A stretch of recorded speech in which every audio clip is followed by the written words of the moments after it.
Donc, Serge Montfort a été primé à Angoulême, alors je ne me rappelle plus l'année. 96. En 96, avec l'histoire de son chien. Oui, hein, oui. Comment déjà? Tout poil. Tout poil, qui est une série pour les enfants et qui est par ailleurs très écolo, c'est le moins que l'on puisse dire. Ah oui. Voilà. D'ailleurs, vous voyez bien, il est très écolo. Voilà. Donc voilà. Donc, je l'ai rencontré dans un petit festival pas très loin d'ici. C'était à... Hein? Non, la première fois où je t'ai proposé c'était Angoulême l'an hein? dernier. C'est Angoulême l'an dernier? C'était le festival. Hein? Le festival sur le Médicine. Voilà.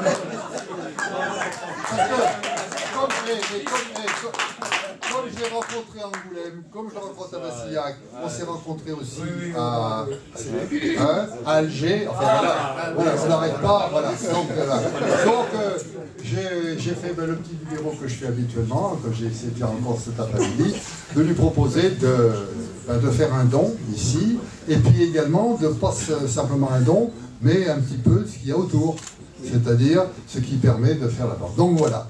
Voilà ce qu'il vient vous présenter ce soir. Et puis maintenant, je vais lui donner la parole.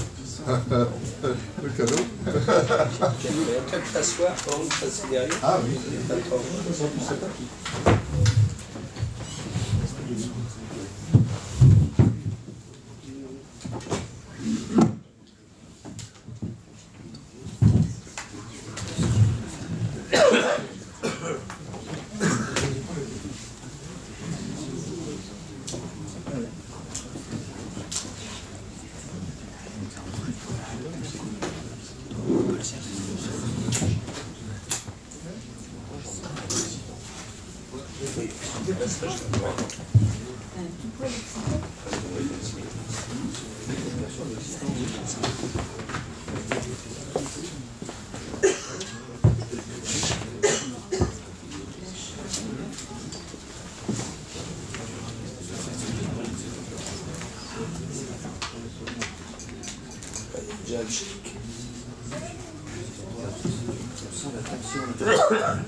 Bonsoir tout le monde. Donc je suis un peu intimidé parce que une grande salle avec des passionnés de bande dessinée. Donc je suis venu faire aujourd'hui à l'invitation de Francis, donc de l'an dernier, faire un don aux amis de la bande dessinée concernant Tout Poil. Alors je vais faire un bref récapitulatif de l'histoire de Tout Poil qui remonte à très très loin, puisque le premier ouvrage de Tout Poil, la première histoire, est paru en 1992. Là, chez un petit éditeur associatif dans le Nord Finistère, puisque je suis breton. Je suis breton, donc du Nord Finistère, et l'éditeur à l'époque était un éditeur associatif. Qui n'a pas... il y a eu 92, il y a eu 95, le tome 2, donc qui a été primé, celui-ci, Le Pic de l'Ours, qui a été primé à Angoulême en 96. Prix qui à l'époque était... il y avait deux prix jeunesse, il y avait un prix des 7-8 ans et un prix des 9-12. Et celui-ci a été primé pour les 7-8 ans, qui était vraiment le lectorat qui était visé par Tout Poil. Donc BD de première lecture pour enfants à sensibilisation écologique, donc, qui était un peu en avance à l'époque, on pouvait le penser, mais enfin bon voilà. Et il y a eu une troisième aventure en 99, et à partir de là on s'est un peu brouillé avec l'éditeur qui n'en avait pas grand chose à faire, le diffuseur qui n'en avait pas grand chose à faire. Bref, je me suis dit, je m'arrête là, je vais chercher un éditeur classique de bande dessinée. Mais bon, peine perdue, les éditeurs de BD n'étaient pas partis là-dessus, on était parti vers la BD ado-adulte, et en fermant la porte à la bande dessinée de première lecture. Donc je me suis arrêté là, j'ai été de longues années sans faire de bande dessinée, et puis pendant toutes ces années, on m'a réclamé la suite, de venir présenter ici ou là, en bibliothèque ou en salon, tout poil parce que ça plaisait, que c'était intéressant, etc. Au bout d'un moment, je me suis dit, tiens, je vais ouvrir un site pour chercher un éditeur. C'était en 2007. Et fin 2007, j'ai demandé à Francis, tiens, ce serait bien de mettre en lien le site d'Angoulême et puis le site de tout poil pour chercher un éditeur, etc. Et puis, Francis m'a dit, pas de problème. Et le lendemain, Francis m'a rappelé en me disant, mais dis donc, ce serait peut-être intéressant de faire une exposition de tes planches, de tes travaux, mais ce serait en off, nous on n'aura pas le temps de s'en occuper, mais je peux te proposer une exposition à la Bibliothèque des Jeunes à Angoulême, et puis tu verras, à toi de l'organiser, puis à toi de voir ce que ça va donner. Donc avec ma compagne, on est venu monter cette exposition avec la Bibliothèque des Jeunes, et là il y a eu quand même pas mal de monde, puisque c'était en off, c'était pas dans le programme. Il y a eu beaucoup de monde, puisqu'on a eu à peu près 1200 entrées, rien que pour l'expo, de gens qui étaient très intéressés, et de parents surtout, pour me dire, mais on ne trouve pas ce genre de bande dessinée sur le marché, bon, ce serait bien que... Voilà. Et de me dire, ce serait bien que vous l'éditiez peut-être vous-même, puisque vous ne trouvez personne. Donc le temps de s'acocher dans la tête. En 2010, avec ma compagne, on a créé Crayon Vert, donc auto-édition, dans un premier temps du moins, pour ressortir Tout Poil. Donc on a réédité les albums de Tout Poil. Et là, on vient de sortir le 4e album de Tout Poil. Tout Poil, c'est les aventures d'un chien errant à travers la faune sauvage européenne d'aujourd'hui. Et donc, à chaque histoire, il va croiser un animal en voie de disparition, bien évidemment, qui a des soucis.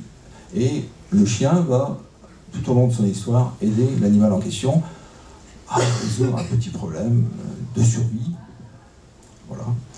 Et à la fin de chaque histoire, le but était aussi de donner plus de connaissances sur l'animal en question. Parce que Tout Poil, c'est de la fiction inspirée de la réalité, très documentée, mais inspirée de la réalité, mais une fiction quand même.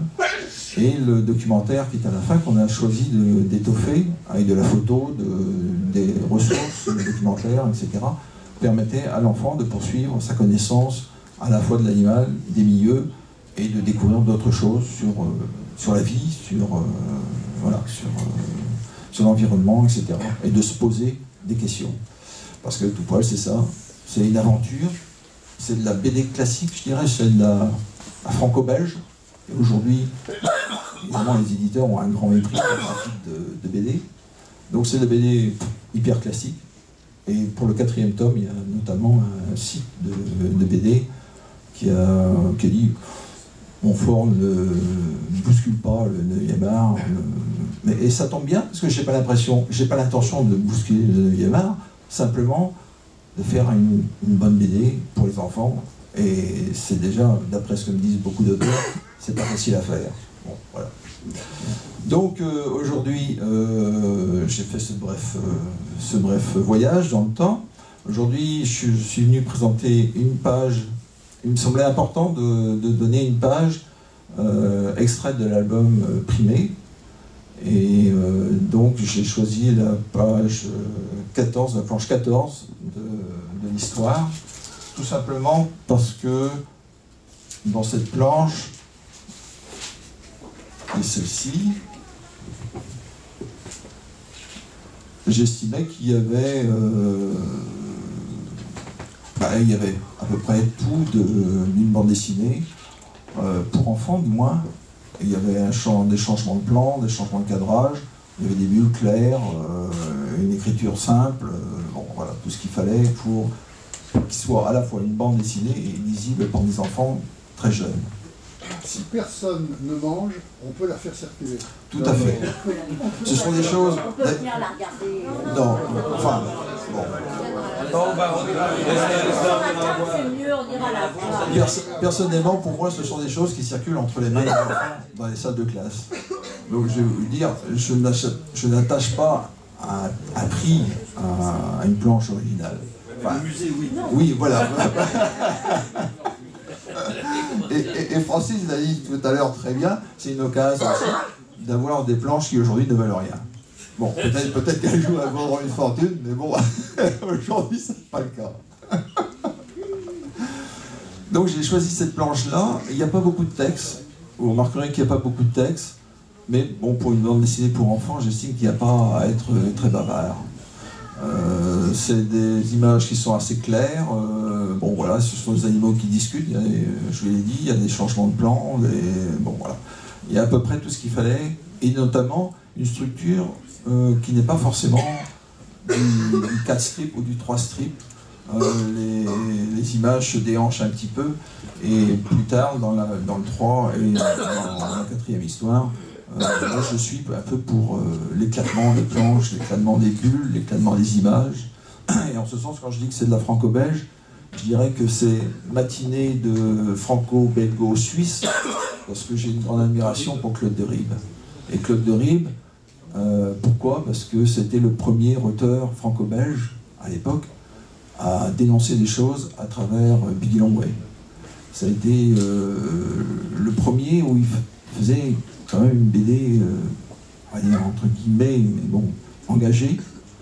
Et c'est ce que je voulais faire avec Tout Poil pour les enfants plus jeunes. C'est-à-dire que Yakari, bon, je dirais que le Yakari c'est très joli, c'est très bien, mais le ciel est toujours bleu. Et pour moi, dans la faune sauvage, surtout aujourd'hui, le ciel est rarement bleu. Donc dans Tout Poil c'était ça, c'était apporter des connaissances, et notamment, dans Tout Poil, il y a vie et mort des personnages, enfin des animaux. Et aujourd'hui, c'est important. La faune sauvage se meurt devant nous, et il est important de le dire aux enfants, de façon à ce que, peut-être, un jour, ils prennent des décisions que nous, on refuse de prendre aujourd'hui. Voilà, donc ça c'est la BD, la planche noir et blanc, et ceci c'est la mise en couleur sur bleu, classique, avec le film noir de photogravure dessus. Ça c'est une vieille technique. Aujourd'hui on parle beaucoup d'ordinateurs, et lorsque je vais dans les écoles aujourd'hui et qu'on me dit ouais, mise en couleur, comment vous faites, et que je dis je prends un pinceau et de l'encre de couleur, et on me regarde avec des grands yeux parce que c'est pas fait sur ordinateur. Alors évidemment, pour certains, on passe pour des dinosaures à faire ce type de mise en couleur, et puis pour la génération d'aujourd'hui, on passe pour un crack parce qu'on fait une mise en couleur avec un pinceau, de l'eau et de l'encre de couleur. Voilà. Donc ça c'est la planche de couleur. J'ai ramené aussi l'écriture du scénario tel qu'il a été faite à l'époque. Bon, c'est tapé à la machine, là ça n'a rien à... Bon, voilà. Mais il y a le découpage, planche, enfin, oui, chapitre par chapitre, on va dire. Alors il y a beaucoup de choses par rapport au scénario écrit qui ont été modifiées dans l'album. Et j'ai ramené... Alors, ça, je ne vais pas le laisser parce que c'est tout le cahier de scénario il y a les trois histoires dedans. Mais j'ai notamment scanné, parce que moi j'ai présenté le scénario sous cette forme-là. Donc c'est des croquis avec le texte qui est déjà à peu près mis en place. Enfin bon, c'est très mal dessiné, mais enfin bon, c'est des croquis préparatoires. Et ça va servir en fait de brouillon pour faire crayonner par la suite. Donc là j'ai fait des scans très haute définition de ces pages-là, que je pourrais laisser aux amis du musée, et donc des scans bruts que le musée après pourra retravailler pour améliorer. Enfin bon, voilà. Je crois que c'est à peu près tout.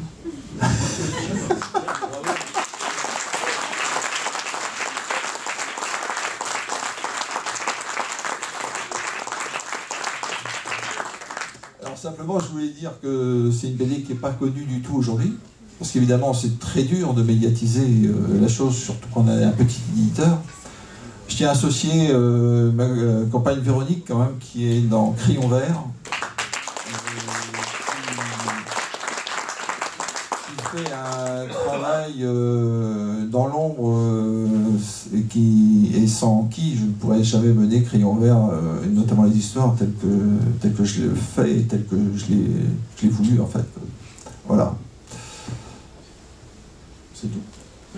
J'ai deux questions à te poser. La première, quel est le tirage que tu fais? Alors, donc, Crayon Vert a réédité le premier tome en 2010. On l'a fait à 3000 exemplaires. Et là, on l'a réimprimé l'an dernier à 1500 exemplaires. Le tome 2, on pensait que c'était un thème porteur, l'ours, et on a fait une erreur, on l'a fait à 3500 exemplaires. Donc c'est une erreur parce qu'aujourd'hui, le thème de l'ours n'est absolument plus porteur, tout le monde s'en fout, les politiques s'en foutent, et donc les assos ont énormément de mal à promouvoir la sauvegarde de l'ours, et notamment de l'ours lui-même. Donc le thème n'est absolument plus porteur, et on croit connaître tout de l'ours, donc aujourd'hui c'est un 3500 exemplaires, il arrive en bout de course, je pense qu'on sera obligé de le réimprimer peut-être dans l'année.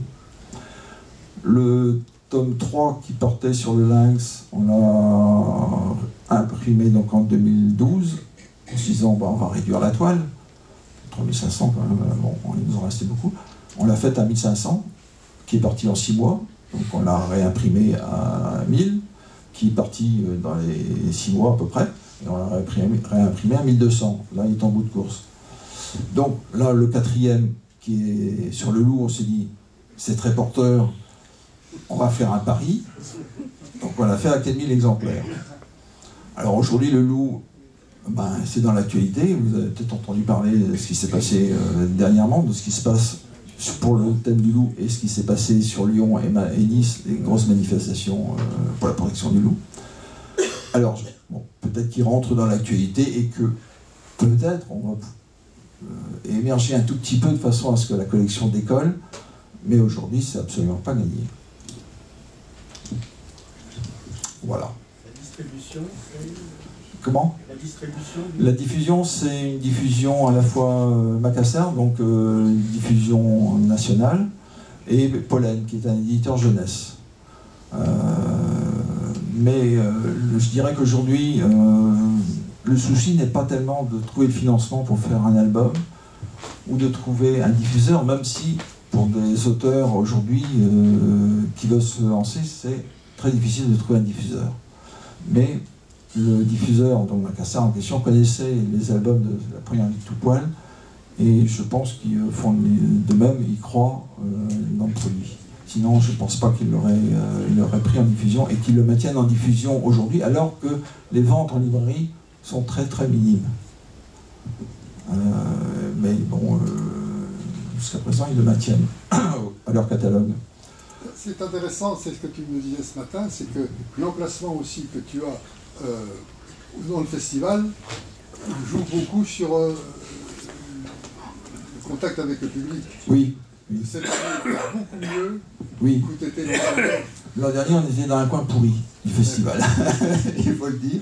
C'était dans la bulle manga, et c'était même pas dans la bulle, c'était dans l'espace qui est entre la bulle et l'extérieur, donc ça caillait.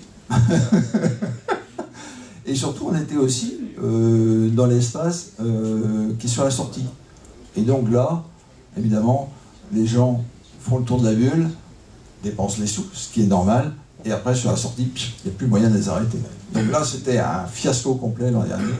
Donc cette année, on est dans la bulle du centre-ville, on est tout au bout de la bulle, et hier, ça a fonctionné très très bien. Aujourd'hui, c'était un peu mou, mais hier, ça a fonctionné très très bien. Donc là, c'est vrai que pour nous aujourd'hui, la situation où l'on est, et on s'en aperçoit dans tous les festivals que l'on fait, le lieu où l'on est, l'endroit où on va être, dépend beaucoup. Lorsque on a fait Fourques, je suis allé à Fourques en début de l'an dernier, ça avait très très bien marché. Et voilà, ça n'avait pas bien marché, c'était Alger. À Alger, moi j'ai trouvé que c'était pas si mal que ça, parce que Alger, ce sont des albums qui sont à 12 €. À Alger, c'est quand même un bon budget. Et le prix qu'ils pourraient mettre, c'est 3 € maxi. Oui. Oui. Mais justement, c'est pour ça, bon, ça avait fait un carton de vin, quelque chose comme ça, à Alger. J'étais pas si mécontent de ça, compte tenu du pouvoir d'achat. Sur un produit enfant. Là-bas.